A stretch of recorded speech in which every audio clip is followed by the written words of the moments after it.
And there's reports now that some farmers have 100% of their workers not showing up and they're being forced to shut down. In South Texas, they grow grapefruit, they grow oranges, lots of different citrus varieties, leafy greens, onions, potatoes, peppers. So not only are the prices of what we can get going to go up at the grocery store, but also there's going to be massive food waste if there's nobody picking these crops when they're ready to be picked. I hope MAGA likes a diet of strictly processed foods. Hello brothers and sisters, I really hope you're all doing fine from wherever you're watching me from now. Most of the people who voted for MAGA are now coming out crying that they are not getting workers in their farm.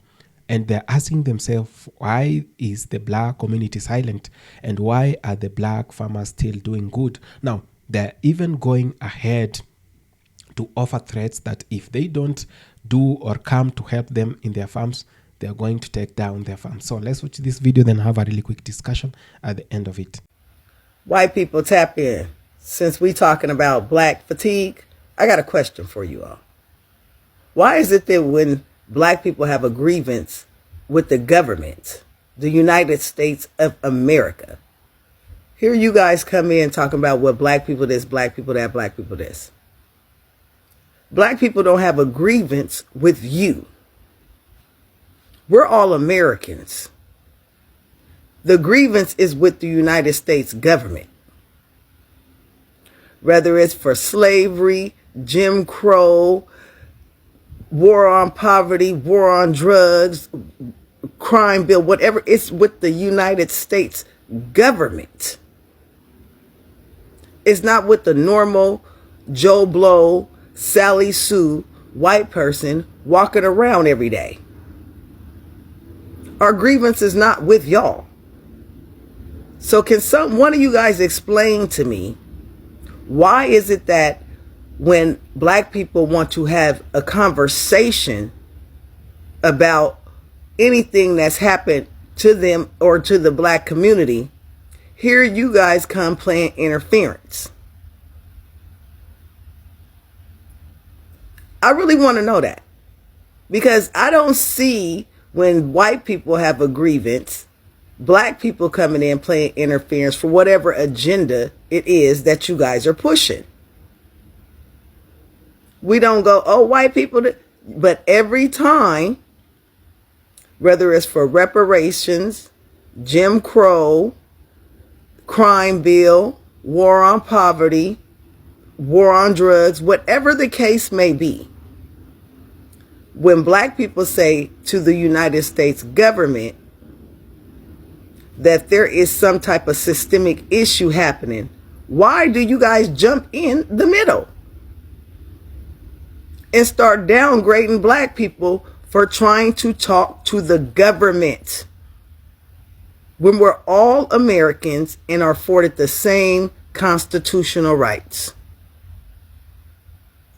I really want to know, because I think all black people really want to know the answer to this question, because we do not have a grievance with white people. But you keep coming at us when we're trying to talk to the government. White people, stop doing this. Please stop doing it. Because it's racist. There is systemic oppression in our system. Eventually, white people will be the minority, and you will feel the same systemic oppression black people have. And it's going to be done to you by the U.S. government. It's not going to be done to you by black people. We don't have that power. And all this time, white people have swore they had this kind of power. You don't have, because you're not the United States government. So can any of you explain to me, why do you want to be the buffer in a conversation every time black people want to take up a grievance with the United States of America? I really want to know, because you're not the government. So you can stop acting like it. So I know I was talking about, the Latino vote before, the Viva vote for Donald Trump. Okay, well, let's get on to the white folks, the white farmers. So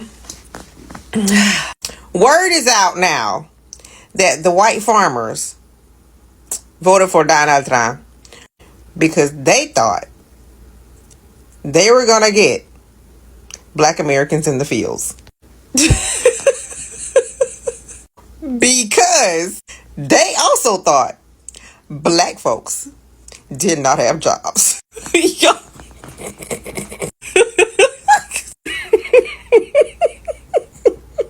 So when we put this all together, somehow the white farmers were convinced that black folks don't have jobs. We don't work.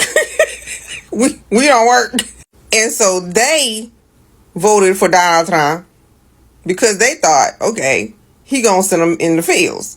So Donald Trump and them, with that whole Project 2025, said, okay, so we got to make this happen. So we got to cut these DEI stuff, all this DEI stuff, to put black Americans out of work. When in reality, they put a bunch of white folk out of work just to get black folks out of work. And so all these cuts that are happening are to try and harm black Americans so much till they think that we're going to go into the fields. Now, when you think about that, that makes you double back and see why they want the Latinos out. Because the Latinos, right, to them, they are reproducing entirely too fast, okay? And so they're like, we got to get them out of here because black Americans don't reproduce as fast as the Latinos. And so if we could get them out, then the black Americans can take their place in the field. This is for real. And so now you double back to the black jobs. They're taking your job. Yes, you got to double back to what he said. They're taking black jobs, y'all. Like, they have all this down. Like, they have all this whole circle. So now let's go back to the farmers, if you're still with me, okay? Because the white farmers, that's what they believed was going to happen. So if y'all got all that straight, this is the message to the white farmers. The last thing you want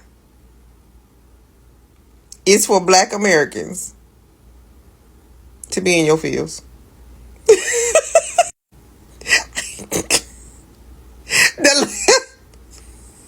Don't let the devil fool you. As a matter of fact, you might want to let the devil fool you to see what's going to happen. Well, I'm trying to tell you, the last thing you ever going to want is black Americans in your fields. Nah, I'm going to let you fill in the blank on that one. And this goes to show that they will go to any lengths. Remember I said that, first of all, we had the Latinos, some Latinos, not all of them, just them Cuban ones, talk about you're next, right? To black Americans. So they thought we was immigrants. Okay. And so now we have the white farmers who are still living in the 1700s, thinking back to glory days, quote unquote. They thought with their vote, we were going to the fields. So you got one group thinking they gonna kick us out of here, and you got another group of people thinking that we going to the fields. Now this right here is a real mental problem, because people are literally stuck. I'm telling y'all, people are stuck in the 1700s when they think about black Americans, okay? I'm telling you, their thought process, they sit around probably campgrounds and picnics and stuff and talk about how can we make this happen? That was their heyday. I'm telling you, when that freaking plantation house burned down in Louisiana, I think, right? That was their heyday. Now, I'm trying to tell you, that was their heyday. When that plantation house down in Louisiana got torched, okay? I'm telling you, that broke them. But I just want to, I want to teach them a little bit more history if I have your attention, right? If I have your attention, right? This is some history that a lot of people don't know, okay? But y'all didn't know black Americans had white servants? Y'all ain't know that? I mean, it wasn't widespread or anything like that, but we had white servants. Yeah, and they wanted to be our servants because they needed work. They were coming over from Europe. Yeah. And they were docile too. Yeah, they were docile. And so I was on YouTube and I came across this video claiming that white farmers are outraged that black people do not want to work on their farms. And I thought it was fake because I was like, this has to be like clickbait or whatever. So I searched and I came across Facebook, and y'all, the comments were wild. I still wasn't sure if it was real. So I tried to go to the staffing agency's website, and y'all, apparently so many people went to their website that the website crashed. So I figured, okay, maybe this is actually real. So they're basically offering $11 an hour to pick blueberries, 9 to 10 hours a day, 7 days a week, from May to July in Louisiana heat. Now, I never heard of Laranger, so I decided to look it up real quick. So here's some info. And just so you know, my source is this website called places.us.com. So anyway, livability is a C-. Population is less than 6,000. Demographics is almost 91% white, followed by black, then Hispanic, then Indian, then Asian, and pretty much zero Hawaiian. I saw that they voted Republican in 2020, but it probably doesn't take a genius to guess how they voted in 2024. So that's just to give you a little info about the town. So anyway, back to what I was saying. So $11 an hour is what they're offering. Full-time, 7 days a week, 9 to 10 hours a day. Now, according to salary.com, Louisiana's minimum wage is $7.25 an hour. So this is a bump. But let's be real. Now, for some people, they might say, oh, it's a job. Go work it. It's a job. But it's not a job, you know. It's more like a sentence. And then when you look at who they expect to take these jobs, you don't have to guess. It's a page straight out of history. Black folks, migrant workers, you know, the ones who are currently facing deportation right now. Vulnerable communities getting used for back-breaking labor for pennies. But people are saying this is what they voted for. So what do you think? Is it FAO season or what?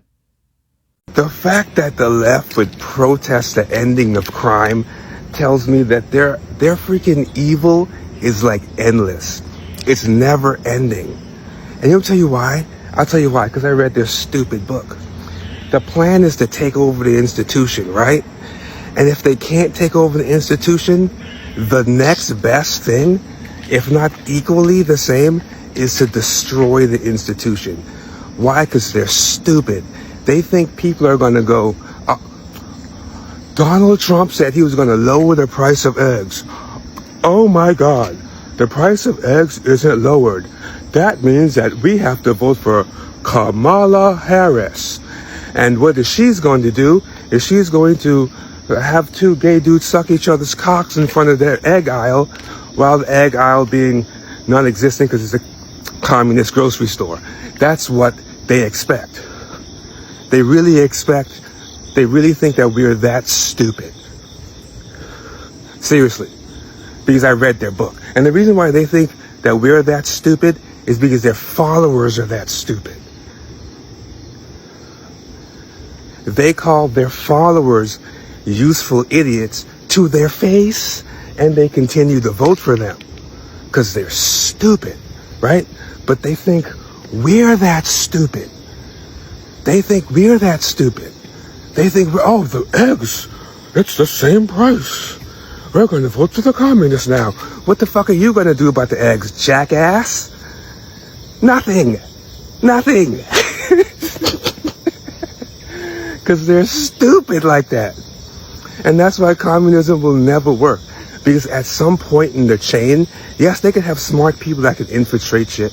But at some point in the chain, they're going to flop because they're dumb. Our very livelihoods are at stake, says every soybean farmer that voted for Trump but has had a family farm for 200 years that's been government subsidized and bailed out. Now you're growing soybeans, which is not really bought domestically as much as overseas, which is totally fine, except you've really not been doing anything for America. You've only been working for corporations. And now that you voted against your best interests and the best interests of people that don't share your skin color, you're like, hey, more socialism, please. And when I show you the big reveal, Caleb Ragland, when you see him, are you going to be like, oh, I didn't know farmers looked like that, farmers that voted for Trump? Or are you going to be like, there's Caleb, I don't know, let's see. 1, 2, 3.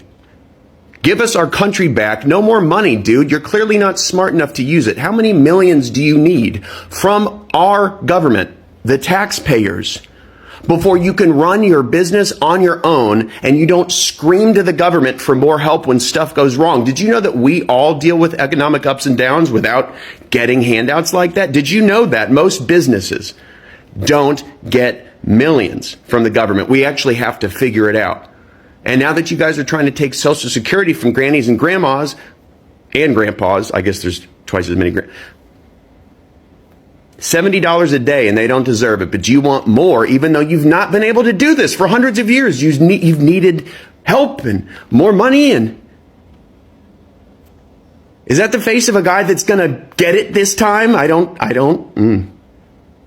So I had more to say, but it was like a lot to type, right? Because I want you to like really understand what I'm saying about MAGA versus white liberals in regard to gentrification. Okay, liberals are very cunning, because where I live is currently going through gentrification, right? And as I told you, what they do is they're like fake progressive, like they phony kick it with black people, okay? Because MAGA is not likely to move into a black neighborhood, right, babe? Like the Republicans, when we talking about gentrification here in like South Carolina, the MAGA people, they're not likely to move into a black neighborhood. Like when they see it's an all black neighborhood, they're not going to move there. Not right away.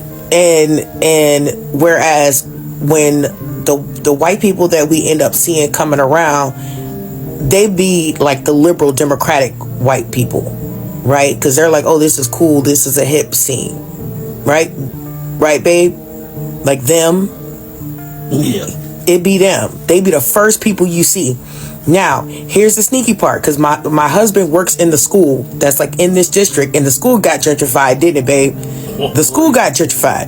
Yes. And so what they do is this: they know it's black people there, and so we end up losing resources. The school lost resources. They did nothing to replace the resources, even though they knew it affected the lower income children. They did nothing about it.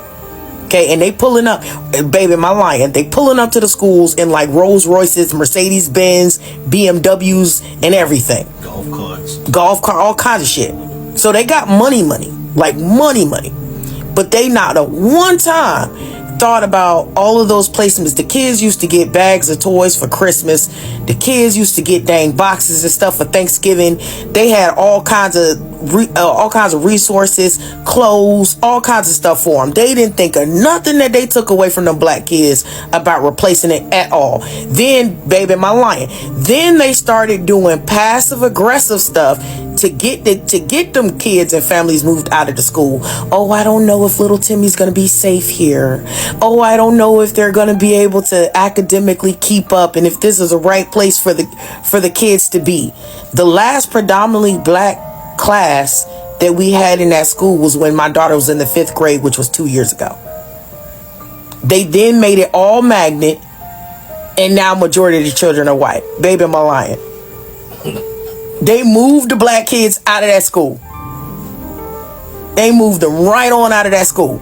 Then it's the same thing when they go to town hall meetings. They go to town hall meetings because a lot of black people don't attend the town hall meetings, right?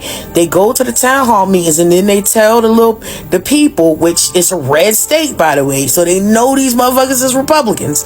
They go in there and tell them, Fam, what is this nonsense I'm hearing about white Midwestern farmers thinking black folks were going to come and work their goddamn fields after they mass deported all of the migrant workers. What in the fuck? They don't know us at all. They don't know any fucking thing about us. Like our own fucking parents and grandparents didn't size our asses the fuck up. Let us know everything about ourselves. Like when my grandmother looked at me at a young age and said, young lady, you need to keep your black ass in school and go on to college. Working outdoors is not for you. That's my fucking grandmother. She knew me. She was right. So what did I do? Stayed my ass in school. Went on off to college. And now you're looking at a 6-figure nigga. What in the fuck would I look like picking Earl's corn? Earl can kiss my ass. If he could do my black job, I wouldn't have it, now would I? Oh, why don't I hear anyone speaking about the 2 black women who went on a farm and were unalived by the farmer and then had the employees feed those same 2 black women to pigs, yet these are the people that Trump claims needed saving and needed to come here. A white Afrikaner farmer decided that he was going to murder in cold blood by shooting 2 black women and then chopping them up and fed them to pigs. They were not asked to enter a plea, and the men were arrested after police investigation led to the discovery of the decomposed bodies of the women in a pigsty on a farm in Sayabeg outside where this farm was. The investigation began when a 45-year-old South African woman went missing after visiting the farm on the 17th of August in 2024, accompanied by a 35-year-old foreign national woman. Both women sustained gunshot wounds and they never escaped. They were essentially fed to these animals. These are the same Afrikaners that Trump brought here because they were facing a you-know-what-aside in Africa. But it's pretty clear they're the one doing the unaliving. I'm interested as into why the far right isn't talking about this. Now, a lot of the people who voted for the same government that has turned them down or turned short of the expectations. Most people expected a lot from the same government they voted. Now, the same government that they have turned against at the moment, most of the people feel like the government has lost touch with the people, that the government is now operating on its own, that it doesn't care about the people who voted for it. It doesn't care about everything it promised to the people, the policies it did put in place, the policies that they campaigned on during the campaign trail.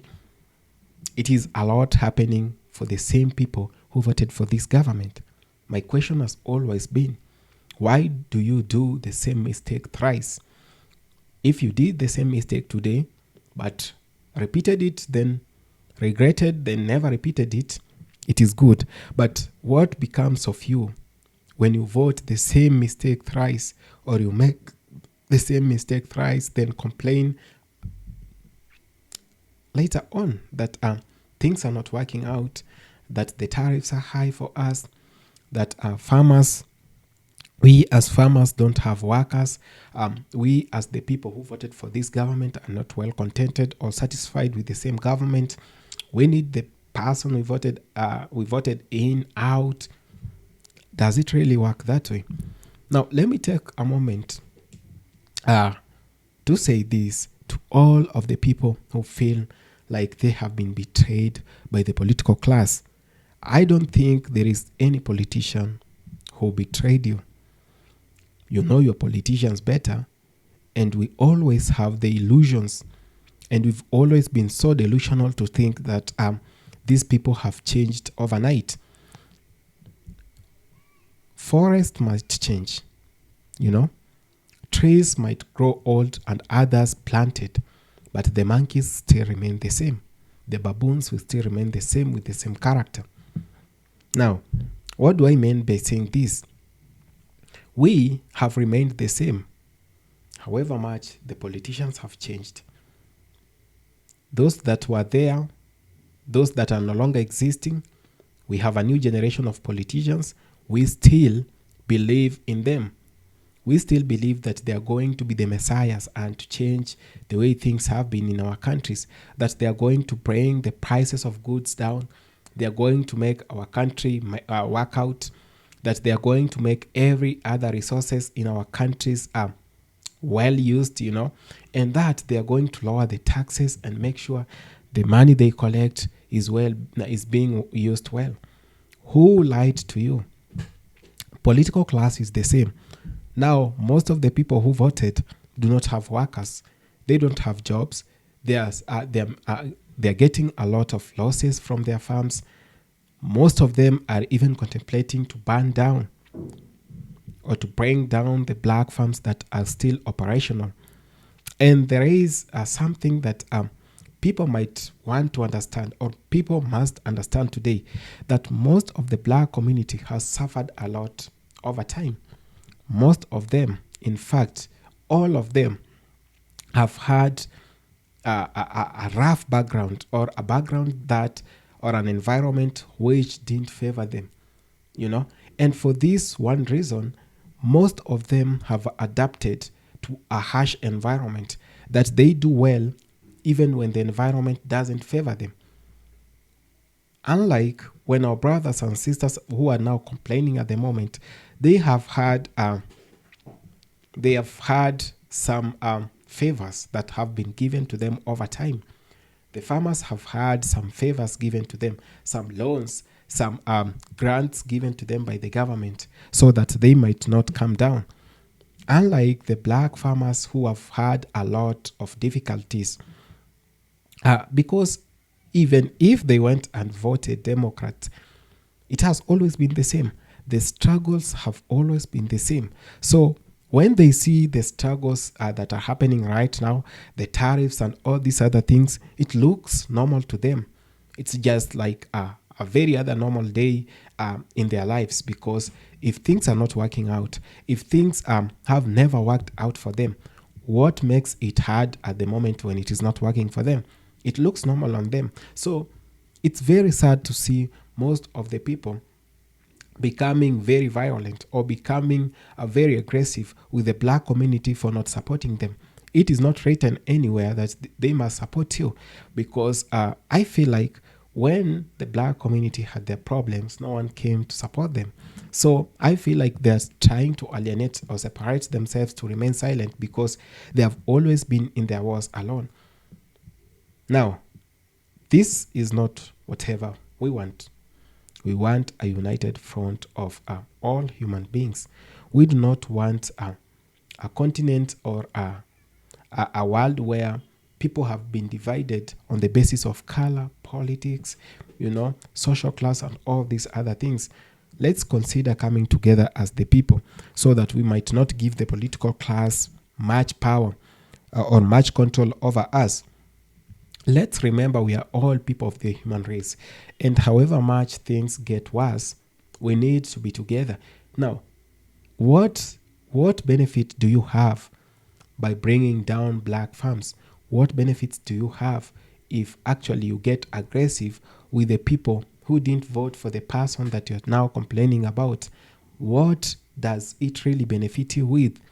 The only thing that can benefit us all is coming together as the people and realizing that we all made a mistake at one point, and we need to apologize and move on, unite. Now, let's start voting policies, good policies. Let's drop identity politics. Let's cut off all these politicians who are trying to divide the masses for their own good. The political class is serving their own interest at the expense of the people who voted them in. We all know that when we unite against the political class, then they are done. So what do? They always make sure that we are divided. Sometimes I'm even left wondering, when are we going to see all the things that are being done to us?